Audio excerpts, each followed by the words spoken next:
美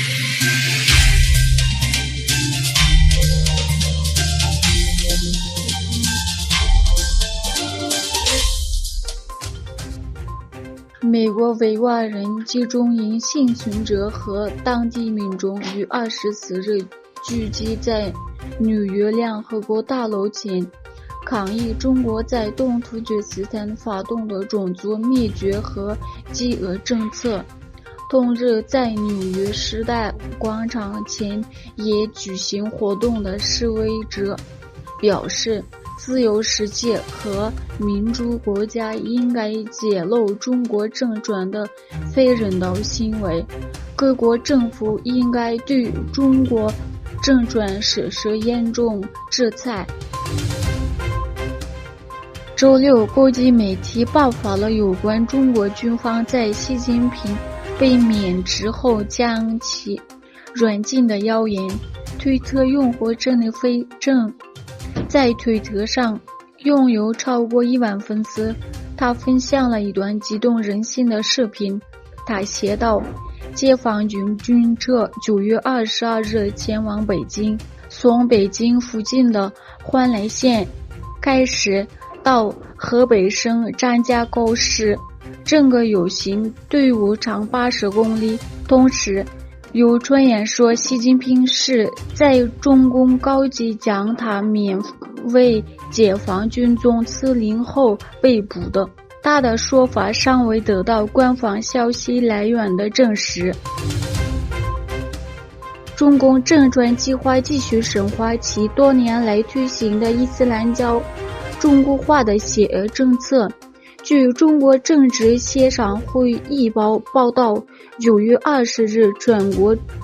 政协主席汪洋在北京会见了作为中国伊斯兰社会的新任官员时强调，继续深化伊斯兰教中国化政策。自2016年以来，中国一直在加紧镇压在东突厥斯坦焚烧古兰经、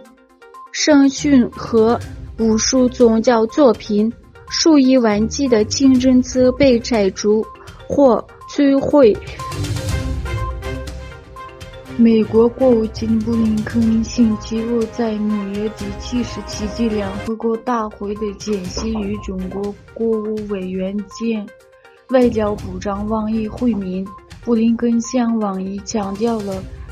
维持台海和平稳定的重要性。布林肯还重申美国谴责俄罗斯对乌克兰发动的战争，并强调了如果中华人民共和国对莫斯科侵略一个主权国家提供支持所可能产生的影响。哈萨克斯坦外交部表示，将密切关注俄罗斯公民入境相关情况，一旦出现严重风险，将在国际和国内法律框架内采取必要措施。该部在一份书面声明中表示，一些哈萨克斯坦公民对来自俄罗斯的入境人数增加感到担忧。